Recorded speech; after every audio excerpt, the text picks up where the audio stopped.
اپنے بچوں کو دودھ پینے کے ایام میں، یعنی پیدا ہونے سے لے کر 2 سال تک کی جو عمر ہے، ان ایام میں گائے بھینس کا دودھ نہ پلاؤ، اپنے بچوں کو جانور کا دودھ نہ پلاؤ بلا وجہ۔ اگر اللہ نے سینے میں ان کی غذا رکھی ہے تو ماں پورا 2 سال کوشش کرے اپنے بچے کو دودھ پلائے، اس لیے کہ دودھ پلانے کی بھی اپنی ایک فضیلت ہے۔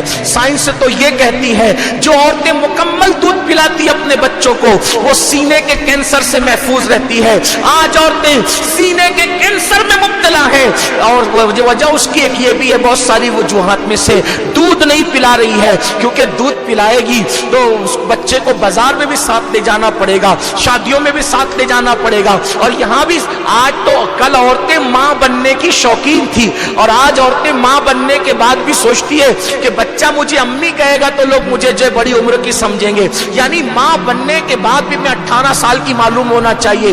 یاد رکھو یہ ظلم ہے۔ اے خاتون جنت کی کنیزو، اللہ کے غیب دا نبی صلی اللہ علیہ وآلہ وسلم فرماتے ہیں جب کوئی ماں اپنے بچے کو دودھ پلاتی ہے تو ہر گھونٹ کے بدلے میں اللہ اس کو ایک نئی جان کو نئی زندگی دینے کا ثواب عطا فرماتا ہے، ایک جان کو نئی زندگی دینے کا ثواب عطا فرماتا ہے۔ اور جب عورت اپنے بچے کو دودھ پلا کر دودھ مکمل کرتی ہے تو فرشتہ آ کر اس کی پیٹھ ٹھوک کر کے کہتا ہے جا اب نئے اعمال شروع کر، کیونکہ اللہ نے تجھے گناہ سے ایسے پاک کر دیا جیسے تو ابھی اپنی ماں کے پیٹ سے پیدا ہوئی ہے۔ اللہ اکبر۔ اس لیے بچوں کو اس کا دودھ نہ پینے دو۔ ہاں اگر کوئی بیماری ہو، واقعی کوئی مجبوری ہو، دودھ نہیں آتا ہو تو بات الگ ہے، لیکن اگر اللہ سینے میں غذا دے رہا ہے تو اپنا دودھ پلاؤ، اور دودھ پلاتے وقت کانوں میں ایئر فون نہیں ہونا چاہیے، دودھ پلاتے وقت نظر جو ہے وہ ٹی وی سیریل پر نہیں ہونا چاہیے،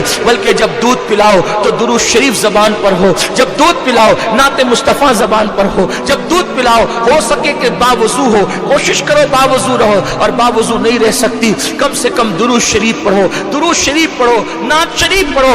اس کے اثرات آپ کے بچوں پر ہوں گے، اور آپ کے بچوں کو پوری زندگی انشاءاللہ اس کی برکتیں کام آئے گی۔ میری بہنوں، ساتھ ہی ساتھ میری گزارش آپ سے یہ ہے کہ بچوں کو دادا دادی کا ادب بتاؤ، بچوں کو چچا چچی کا ادب بتاؤ، بچوں کو خالہ خالو کا ادب بتاؤ، بچوں کو ایک دوسرے کے ساتھ لڑائی جھگڑا مت کرنے دو۔ ان کے سامنے، بچوں کے سامنے یاد رکھو ہر میاں بیوی میں جھگڑا ہوتا ہے، میں یہ نہیں کہتا کہ جھگڑا نہیں ہوتا، ہر میاں بیوی میں ہوتا ہے جھگڑا، یہ گھر کی کہانی ہے، ہر گھر کی کہانی ہے، لیکن اپنے بچوں کے سامنے نہ لڑو، کیونکہ جب بچوں کے سامنے ماں باپ لڑتے ہیں تو بچے جو ہے وہ احساس کمتری کا شکار ہو جاتے ہیں، بچے مایوس ہو جاتے ہیں، بچے ڈپریشن میں چلے جاتے ہیں۔ صبر کرو، شکوے نہ کرو، تم شکوے کرو گی بچے اور بچیاں بھی شکوے سیکھیں گے۔ شکر کا ذوق پیدا کرو، شکر کا شوق پیدا کرو۔ جانتی ہے میری بہنوں، یہ اولیاء اللہ اتنے نیک تھے، آج آ کر بات وہیں آتی ہے، سب سے بڑا مرشد کا رول اگر کسی نے ادا کیا ہے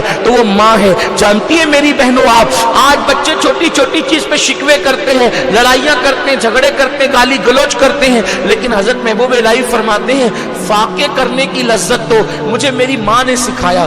فاقہ کسے کہتے ہیں؟ بھوکے رہنا، بھوکے رہنا۔ فرماتے ہیں ہمارے گھر میں 3 دن کا فاقہ ہوتا، لیکن کبھی شکایت نہیں ہوتی۔ کیوں شکایت نہیں ہوتی؟ کہ جب ہمارے گھر میں فاقہ کشی ہوتی تو ماں یہ نہیں کہتی کہ آج فاقہ ہے، ماں یہ نہیں کہتی کہ آج فاقہ ہے، بلکہ جب فاقہ کشی کی نوبت آتی تو ماں کہتی بیٹا آج ہم اللہ کے مہمان ہیں، آج ہم اللہ کے مہمان ہیں۔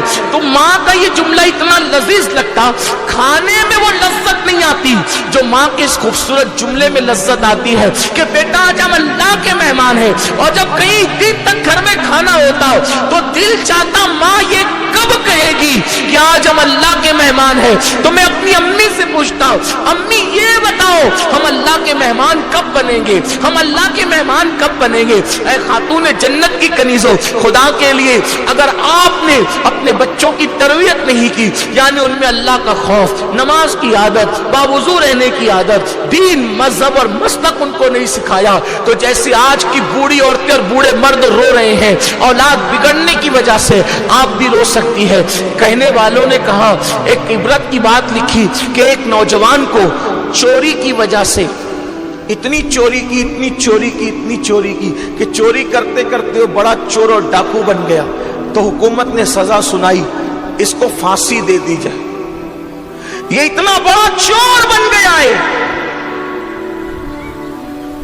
कि इसके चोर होने की वजह से मुल्क को खतरा है, इसलिए इसको फांसी दे दो। जब फांसी देते वक्त तो उसकी आखिरी ख्वाहिश पूछी गई, आखिरी ख्वाहिश क्या है? उसने कहा मां से मिलना चाहता हूं। लोगों ने सोचा चोर बड़ा है लेकिन मां का अदब करता होगा। मां को लाया गया तो उसने मां का कान नोच लिया, तो लोगों ने उसको सरजनिश की, ताना दिया, बदबख्त, मरते वक्त भी मां को दुख दे रहा है। कहा ये मेरी फांसी का अगर कोई जिम्मेदार है तो ये मेरी यही मां है। जब मैंने बचपन में छोटी मोटी चोरियां की थी तो उस वक्त मैं अपनी मां की इसी कान में आके कहता था मैंने पैसे चुराए, मैंने सामान चुराया, मैंने ये चुराया, वो चुराया। तो उस वक्त मेरी मां मुझे कहती थी जा ले जा करके छुपा दे। काश अगर मेरी पहली चोरी पर मेरी मां ने मुझे तमाचा मार करके रोक दिया होता तो मैं इतना बड़ा चोर न बनता। मेरी बहनों, बच्चों की गलतियों को नजरअंदाज मत करो। ये सोच करके अभी तो ये बच्चा है, गाली दे रहा है बच्चा है, गाना गा रहा है बच्चा है, नाच रहा है बच्चा है, नहीं, बल्कि उसे रोको।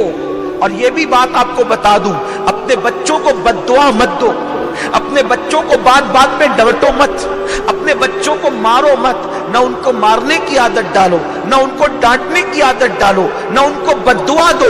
याद रखना बद्दुआ तो कभी मत देना, कभी मत देना, कभी मत देना, इसलिए कि माँ बाप की दुआ भी फौरन कबूल है और माँ बाप की बद्दुआ भी फौरन कबूल है।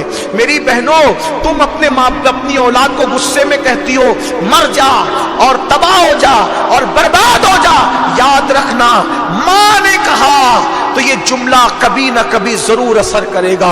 एक बहुत बड़े मुफस्सिर कुरान है अल्लामा ज़मख़शरी, आखिरी उम्र में बहुत बड़े आलिम थे, मुहद्दिस थे, मुफस्सिर थे। आखिरी उम्र में ज़मख़शरी का पैर टूट गया था।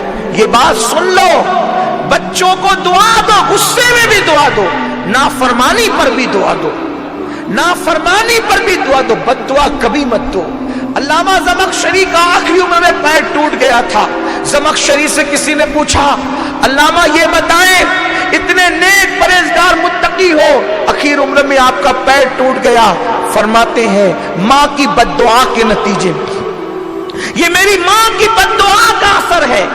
लोगों ने पूछा आप जैसा आलिम, आप जैसा मुहद्दिस, आप जैसा मुफस्सिर, माँ की बद्दुआ कैसे ले ली आपने, और आपकी माँ ने आपको बद्दुआ कैसे दे दी? तो ज़मख़शरी कहते हैं बद्दुआ के पीछे वाक़या और बैकग्राउंड पस मंजर ये है कि एक मर्तबा मैं छोटी सी चिड़िया लाया। आजकल तो बच्चे मोबाइल से खेलते हैं, पता नहीं क्या क्या से खेलते हैं, लेकिन उस वक्त के बच्चे चिड़िया और परिंदे लेकर के आते थे, उससे खेलते थे। तो अल्लामा ज़मख़शरी कहते हैं कि मैं छोटी सी चिड़िया लाया, उसके पैर में मैंने डोरा बांध दिया और डोरा बांध करके मैं चिड़िया को छोड़ देता, वो उड़ती, फिर मैं डोरा पकड़ के खींच लेता, फिर चिड़िया मेरे पास आती, फिर छोड़ देता, फिर डोरा पकड़ के खींच लेता, चिड़िया मेरे पास आती। इत्तेफाक से ऐसा हुआ कि अब की बार मैंने जो चिड़िया को छोड़ा तो चिड़िया घोंसले में जाकर के बैठ गई, और बैठ गई तो उसने अपने पैरों के पंजों से घोंसले की लकड़ियों को पकड़ लिया। मैं खींचता रहा, खींचता रहा, खींचता रहा, हत्ता कि मैंने जोर से खींचा। जब डोरा आया तो डोरे में चिड़िया का कटा हुआ पैर आ गया, उसका पैर टूट गया और पैर आ गया। मेरी मां ने देखा और गुस्से में कहा कि तूने चिड़िया का पैर तोड़ा, जा अल्लाह तेरा पैर तोड़े।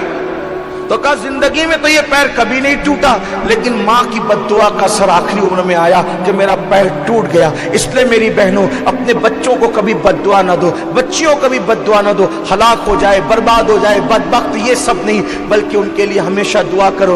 आपका एक जुमला उसको तबाह भी कर सकता है और आपकी एक दुआ उसको तरक्की की मनाजिल पर भी ले जा सकती है। और अपने बच्चों की मजीद कैसे तरबियत करना चाहिए, SDI चैनल पर हुजूर अमीर सुन्नी दावत इस्लामी के बयानात है, को देख लें। हुजूर मुफक्किर इस्लाम के बयानात है, उसको देख लें। और भी उलमा के बयानात हैं, आप उसको देखें कि बच्चों की तरबियत कैसे की जाए। उस पर रसाइल भी मौजूद हैं और किताबें भी मौजूद हैं। और अपने बच्चों की साले तरबियत करो। और सब तरबियत करने के बाद एक खास बात मैं आपको बता दूं, सब तरबियत करने के बाद भी बच्चे नहीं सुधरते जब तक कि उनके पीछे दुआ ना हो। याद रखें, सब तरबियत करके भी अल्लाह से कहो मौला जो कोशिश मैंने करनी थी कर ली, अब इसको सुधारना तेरे करम पर है, अगर तू सुधार देगा तो ये सुधर जाएगा। मुझे एक बहुत प्यारी बात आखिरी में यहाँ पर याद आ गई, आपको बताऊं। एक बहुत बड़े बुजुर्ग है, बहुत बड़े बुजुर्ग है, बहुत बड़े बुजुर्ग है कि उनकी विलायत के डंके पूरी दुनिया में बजते।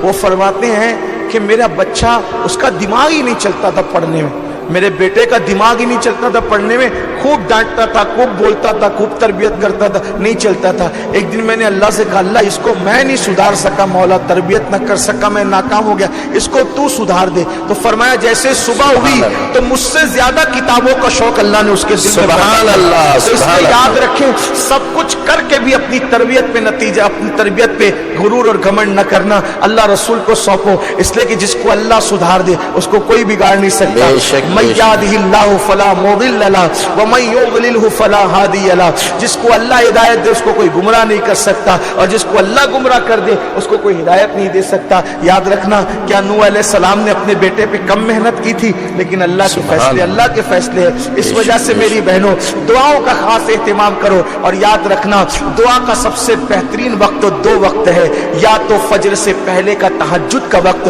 या तो मगरिब से पहले के गुरूब आफ्ताब का वक्त।